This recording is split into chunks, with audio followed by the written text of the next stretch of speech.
प्यारे बच्चों, welcome to my channel GCS education point. देखिए बच्चे, अभी तक जो है चैप्टर नंबर जो हमारा 5 है लाइफ प्रोसेस, उसके मैं 3 कॉन्सेप्ट आपको एक्सप्लेन कर चुका हूँ। न्यूट्रिशन फर्स्ट वीडियो में, सेकंड वीडियो में हम बात कर चुके हैं रेस्पिरेशन की, थर्ड वीडियो में हम बात कर चुके हैं ट्रांसपोर्टेशन की, और ये जो लास्ट वीडियो है जिसमें हम बात करेंगे एक्सक्रिएशन के बारे में। किसके बारे में बात करेंगे हम? एक्सक्रिएशन के बारे में। ओके, आप सभी को पता है बेटा, जब हमने न्यूट्रिशन किया था, न्यूट्रिशन फूड को इनटेक किया था। किसको इनटेक किया था? फूड को हमने इनटेक किया था। और फूड को इनटेक करने के बाद आपको पता है फूड का डाइजेशन भी हो गया, ब्रेकडाउन भी हो गया रेस्पिरेशन के थ्रू।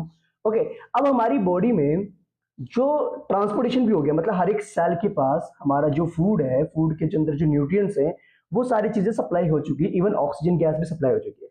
अब हमारा काम क्या है? वेस्ट को वापस निकालना। ओके, जैसे कि आपने रेस्पिरेशन में पढ़ा था कि जो CO2 गैस थी वो हमारा एज अ वेस्ट की फॉर्म में रिमूव हो जाता है फ्रॉम द लंग्स।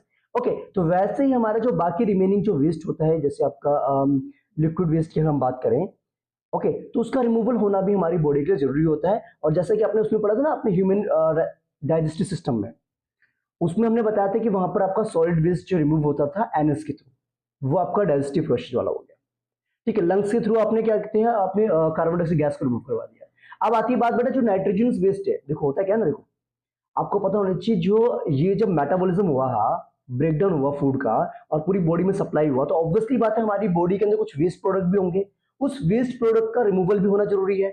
ओके, और ये जो इसीलिए हमारा जो एक्सक्रीटरी सिस्टम होता है यूजफुल होता है।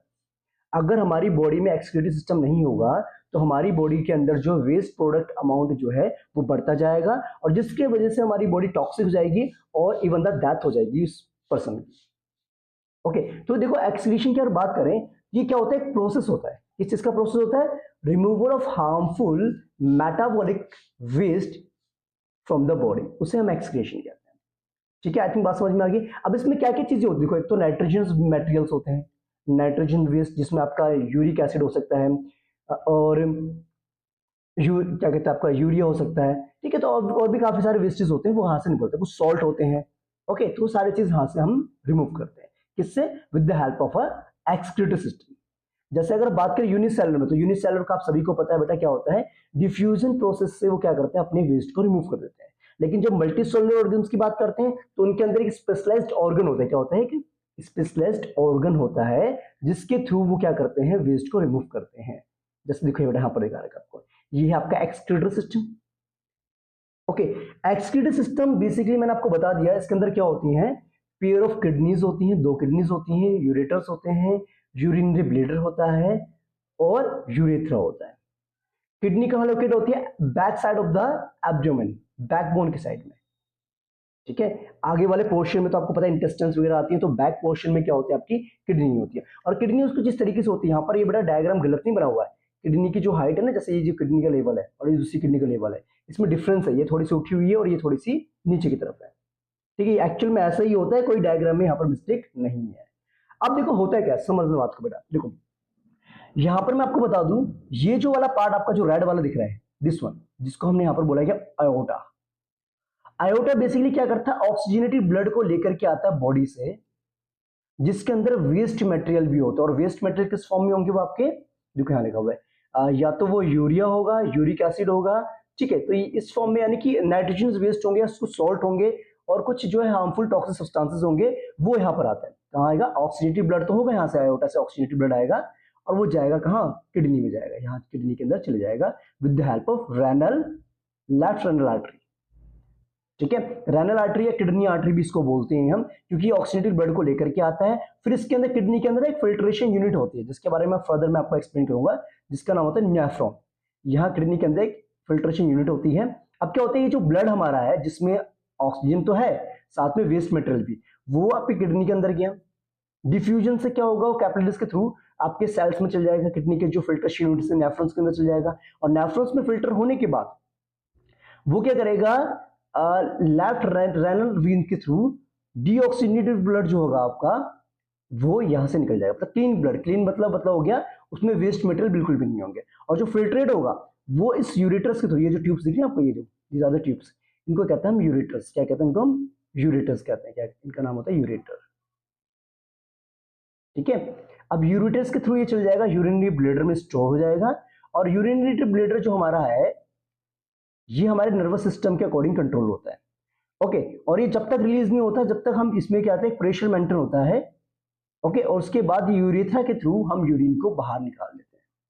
Clear note. अब जो बेटा मैंने आपको बताया ना, ऑक्सीडेटिव ब्लड जो है जिसमें वेस्ट मटेरियल है वो किडनी में गए हम। किडनी में जाने के बाद विद द हेल्प ऑफ किसके थ्रू, रेनल आर्टरी के थ्रू। ओके, तो ये क्या करेगा, यहाँ पर फिल्ट्रेशन होगा। फिल्ट्रेशन कैसे होगा, क्योंकि आपको पता है कि किडनी के अंदर जो फिल्ट्रेशन यूनिट्स है, नेफ्रॉन्स होती हैं, वो उसको फिल्टर करने के बाद जो ऑक्सीडेटिव जो डीऑक्सीडेटिव ब्लड होता है ना, वहां से ऑब्वियसली बात है कुछ क्या कहते हैं CO2 गैस भी होगी, है ना। देखो होगा क्या, यहाँ से ऑक्सीजन वाला ब्लड है, किडनी के अंदर गया, किडनी के अंदर जाने के बाद कैपिलरीज के थ्रू हर एक सेल्स के पास यानी फिल्ट्रेशन यूनिट में चल जाएगा। फिल्ट्रेशन यूनिट क्या करेगा, उस ब्लड को फिल्टर करेंगी। और दूसरी बात, वहां से जो कार्बन डाइऑक्साइड वाला जो पार्ट होगा ना, गैसेस उसको लेकर के आएंगी, और लेकर के आएंगी with the help of renal, जिसे कहते हैं vena cava, sorry vena cava. और वेना कावा के थ्रू जो क्लीन ब्लड होगा, जिसमें क्या होगा, वेस्ट मटेरियल प्रेजेंट नहीं होंगी, वो वापस आ जाएगा, यहाँ से पूरी बॉडी में चले जाएगा। ओके, फिर यूरेटस के थ्रू वो यूरिनरी ब्लेडर में चल जाएगा, यूरिनरी ब्लेडर के बाद वो यूरेथ्रा उसको हमारी बॉडी से रिमूव कर देता है। तो इस तरीके से आपका जो एक्सक्रीटरी सिस्टम वर्क करता है। ठीक है, बात समझ में आ गई। अगर कुछ भी कंफ्यूजन हो तो मुझे बता सकते हैं। तो आई थिंक इतनी बात समझ में आ गया आपको, ये सारे कॉन्सेप्ट क्लियर हो गया, एक्सक्रीटरी सिस्टम के बारे में समझ में आ गया। ओके, तो ये जो एक्सक्रीटरी सिस्टम आपका है, ये बेसिकली आपके ब्लड को प्यूरिफिकेशन करने में हेल्प करता है, ताकि उसके अंदर जितने भी टॉक्सिक सब्सटेंसेस हैं वो आपकी बॉडी में यूरिन के थ्रू रिमूव हो जाए। डन। अच्छा, अब इसके अंदर की बात करें, हम किडनी के अंदर की बात करें, तो मैंने आपको बताया किडनी के अंदर होती है बेसिक फिल्ट्रेशन यूनिट, जिसको का नाम क्या दिया जाता है, नेफ्रो। क्या नाम दिया जाता है, नेफ्रो। ठीक है, जिसका डायग्राम भी यहाँ पर मेंशन है, देखिए। ओके, तो मैंने आपको ये बता दिया था कि भाई किडनी के अंदर कैपिलरीज होती हैं जो ब्लड को लेकर के जाती है, फिल्ट्रेशन वगैरह होता है ना, ऑलरेडी मैं डिस्कस कर चुका हूं। अब ये जो नेफ्रॉन का हमारा स्ट्रक्चर है, इसमें आप देखेंगे ध्यान से, देखो पहले जो रेनल आर्टरी है, रेनल आर्टरी कौन सी थी भाई, रेनल आर्टरी वो वाली थी जिसमें आपका क्या था, ऑक्सीजनेटेड ब्लड था। क्या था, ब्लड था, और साथ के साथ वेस्ट मटेरियल था। क्या था, साथ के साथ वेस्ट मटेरियल। ठीक है, ये वेस्ट मटेरियल है, वाटर नहीं, वेस्ट मटेरियल। ओके, ठीक है। तो वेस्ट मटेरियल वाला जो ब्लड आएगा इसके थ्रू यहाँ आएगा, और किडनी में गया। किडनी के अंदर बेटा फिल्ट्रेशन यूनिट होती है, जिसको मैंने बताया था आपको, नेफ्रॉन होता है। ऐसे बहुत सारे यूनिट्स होती हैं। तो सबसे पहले उसके अंदर आता है बाउमन कैप्सूल्स, ये देखा ना, कप शेप्ड, कप शेप में, कोल्ड शेप में होता है, इसे बाउमन कैप्सूल्स कहते हैं। और बाउमन कैप्सूल्स के अंदर ग्लोमेरुलस होता है। ठीक है, होता है ग्लोमेरुलस, जो उसको फिल्टर करता है। फिल्टर करने के बाद आप देखेंगे जो फिल्ट्रेट होता है वो तो चले जाता है इसके अंदर बेटा, ये जो येलो वाला पार्ट दिख रहा है इसके अंदर चले जाता है, और यहां से ये कंडक्टिंग डक्ट के थ्रू यूरेटरस में चले जाता है। Clear note. और ये जो दिख रहा है ये वाला पार्ट, ये आपकी है, ये जो है क्या करती है, क्या करेगी बेटा आपकी, यहां से फिल्ट्रेशन हुआ, फिर जो प्योर वाला जो ब्लड आपका है, ठीक है, जो फिल्टर होने के बाद जो ब्लड है वो आपका वापस आएगा, और रेनल वीन्स के थ्रू वापस जो बॉडी में चले जाएगा। ओके, इसको रिमूव करके, वेस्ट को रिमूव करके, वेस्ट मीन्स यहाँ पर हो गया लिक्विड वेस्ट, जैसे नाइट्रोजन वेस्ट, कुछ सॉल्ट मटेरियल हो गया, कुछ टॉक्सिक सब्सटेंसेस आपका हो गया। ठीक है, देखो some substances in the initial filtrate such as glucose, amino acids, salts and a major amount of water are selectively reabsorbed as the urine flows along the tube। तो होता है क्या, जब यूरिन जो है इस ट्यूब्स के थ्रू फ्लो करता है, तो कुछ इंपॉर्टेंट जो सब्सटेंस जैसे ग्लूकोज हो गया, कुछ आपके सॉल्ट्स हो गए, कुछ एमिनो एसिड्स हो गए, वो जो है दोबारा से रीअब्जॉर्ब हो जाता है और बॉडी में सप्लाई हो जाता है। ओके, और ये जो रीअब्जॉर्प्शन ना, वो डिपेंड करता है, the amount of reabsorbed depends करता है कितना एक्सेस अमाउंट में, how much excess water there in the body, body के अंदर कितना एक्सेस वाटर अवेलेबल है। और दूसरी चीज, on how much of the dissolve waste there's to be excreted, कि कितना डिसॉल्व वेस्ट आपको एक्सक्रीट आउट करना है, उस पर भी डिपेंड करता है। इट्स क्लियर नोट, बात समझ में आ गई। तो ये चीज आपने ध्यान रखनी है। ओके, तो ये नेफ्रॉन का स्ट्रक्चर है, आप इसको जो है इजी वे में भी अपने अकॉर्डिंग ड्रॉ कर सकते हैं। बस ध्यान रखना है कि जो नेफ्रॉन्स के अंदर बाउमन कैप्सूल्स होता है, पहले उसके अंदर ब्लड जाता है, उसके बाद ग्लोमेरुलस के अंदर जाता है, उसको फिल्ट्रेट करने के बाद वो जो ब्लड हमारा है, ठीक है, वो टेस्ट ट्यूब्स, कंडक्टिंग ट्यूब जो नहीं रही है, ट्यूबुलर पार्ट ऑफ जो नेफ्रॉन जो होता है, इसके अंदर जाता है, और कुछ ग्लूकोज एमिनो एसिड्स वगैरह जो होते हैं ना, जो यूजफुल सब्सटेंसेस होते हैं, वो दोबारा से रीअब्जॉर्ब होने के बाद बॉडी में चले जाते हैं। ठीक है, और ये जो दिखा है ना आपका, ये रेनल वेन्स, इसके थ्रू वापस जो है ब्लड चले जाता है, किसमें, बॉडी में। ओके, डन और नॉट, वेरी नाइस। ओके, ये मैंने आपको पहले बता दिया। यूरिन कहाँ स्टोर होता है, यूरिनरी ब्लेडर में जाकर के स्टोर होता है। कब तक स्टोर होता है, जब तक उसमें प्रेशर मेंटेन नहीं होता। ओके, ब्लेडर एक मस्कुलर ऑर्गन होता है जो हमारे नर्वस कंट्रोल में होता है। ठीक है, ऐसा नहीं है कि हमने हमारा जो वेस्ट लिक्विड वेस्ट है वो अपने आप ही लीक होते रहता है, रिमूव होते रहता है। तो हमारे जो एक प्रेशर बनता है वहां पर और हमारा नर्वस सिस्टम उसे कंट्रोल करता है। ठीक है, तब जाकर के वो रिमूव होता है आपकी बॉडी से। इट्स क्लियर टू ऑल, बात समझ में आ गई बेटा? ठीक है, तो ये चीज आपने ध्यान रखनी थी। अब क्या होता है, कभी कभार जैसे अगर किसी की किडनी फेल हो गई तो उसको हर बार डायलिसिस करवाने के लिए जाना पड़ता है। डायलिसिस क्या होता है, आर्टिफिशियल किडनी होती है। ठीक है, ये डिवाइस होता है जिसमें हम नाइट्रोजन वेस्ट प्रोडक्ट को निकालते हैं बाय दिस प्रोसेस। जैसे कि यहाँ पर आपको मेंशन है ना, जैसे आपका बॉडी में ना होता पूरा आपका जिस तरीके से कोई ना, ये line from the artery to pump, यहाँ पर आपका क्या होता है, यहाँ से ब्लड आता है जिसके अंदर ऑक्सीजन होता है और उसके अंदर नाइट्रोजन वेस्ट भी होता है।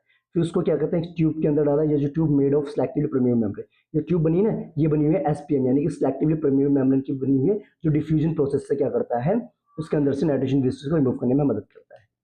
यहाँ से फ्रेश डायलिसिस किया जाता है, सॉल्यूशन डाला जाता है और यहाँ से यूज्ड डायलिसिस सॉल्यूशन निकलता है और उसके बाद वापस जो है ब्लड यहाँ से एंटर हो जाता है। Clear note?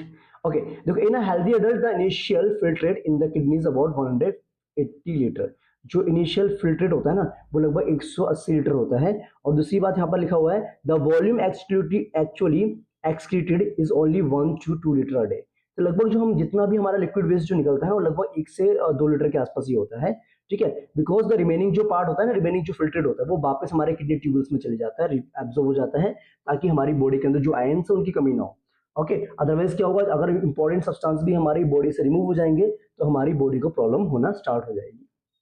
ठीक है, तो ये भी जरूरी है। आई थिंक इतनी बात आप सभी को क्लियर होगी है बच्चों। ओके, अब अगर बात करें बेटा, देखो सिंपल सी बात है बेटा, जब हमारी बॉडी के अंदर एक्सक्रीशन हो रहा है, हमारी बॉडी में जो वेस्ट निकालना इंपॉर्टेंट है, तो क्या प्लांट्स के अंदर भी एक्सक्रीशन नहीं होगा? होगा ना। जैसे देखो, आपको पता है ऑक्सीजन जो है एक तरीके से उनका वेस्ट प्रोडक्ट माना जाता है ड्यूरिंग द फोटोसिंथेसिस, लेकिन वो हमारे लिए यूजफुल प्रोडक्ट है। दूसरी बात, वो अपने अंदर से एक्सेस अमाउंट में वाटर को रिमूव करते हैं with the help of transpiration, जिसके बारे में आप पहले ही पढ़ चुके हो। ठीक है, और तीसरी चीज आपने पढ़ा है, क्योंकि कुछ प्लांट्स ऐसे होते हैं जो अपने वेस्ट प्रोडक्ट को वैक्यूल्स के अंदर स्टोर कर देते हैं। ठीक है, आप देखो ना, कुछ पत्ते जो होते हैं येलो पड़ जाते हैं, येलो होने के बाद वो जो आपके लीव्स हैं, विल्टिंग की वजह से वो क्या होता है, विल्टिंग करके, विल्टिंग मीन्स होता है, क्या होता है wilting means, removal of leaves, leaves का टूटना। ठीक है, झड़ना वहां से। ओके, कुछ वेस्ट प्रोडक्ट जो वो आपके सॉइल के अंदर भी रिमूव कर देते हैं और कुछ वेस्ट प्रोडक्ट जैसे रेजिन्स और गम्स की फॉर्म में भी वो रिमूव कर देते हैं ओल्ड जाइलम के अंदर। ठीक है, और ये कुछ वेस्ट प्रोडक्ट रूट्स के थ्रू सॉइल में भी चल जाता है। क्लियर नोट, बात समझ में आ गई? तो ये चीज थी आपकी, जो भी आपने पढ़ना था एक्सक्रीशन सिस्टम के बारे में, एक्सक्रीशन के बारे में प्लांट्स में और एनिमल्स में। तो आई होप पूरी जो कहानी थी इस चैप्टर की, पूरा जो कॉन्सेप्ट था इस चैप्टर का, ये जो मैंने अभी आपको एक्सप्लेन किया, आई थिंक आप सभी को समझ में आ गया होगा। अगर उसके बावजूद भी अगर आपको कोई क्वेरी हो तो आप मुझे बता सकते हैं। ओके, और किसी टॉपिक में अगर आपको कोई दिक्कत आती है तो मैं उसको प्रॉपरली एक्सप्लेन कर दूंगा। ओके स्टूडेंट्स, तो एक चीज और, जो डायग्राम्स हैं, डायग्राम की सीरीज में स्टार्ट कर चुका था लेकिन अभी उसे आगे नहीं कंटिन्यू कर पाया मैं। तो डायग्राम्स की अलग अलग वीडियोस भी मैं जो है जल्द प्रोवाइड कर दूंगा, जैसे एक्सरेडी सिस्टम की। ठीक है, इन सब के बारे में डिटेल में डिस्कशन आपको चलता रहेगा अलग अलग वीडियोस, इंडिविजुअल वीडियोस में, सो दैट आपको एग्जाम टाइम्स में दिक्कत ना आए। ओके, तो आई होप ये जो टॉपिक था आप सभी को समझ में आ गया। तो फिर मिलते हैं आपके नए टॉपिक के साथ, नए चैप्टर के साथ। ठीक है, तब तक के लिए आप अपना ध्यान रखेंगे। Bye bye, take care and जय हिंद स्टूडेंट्स।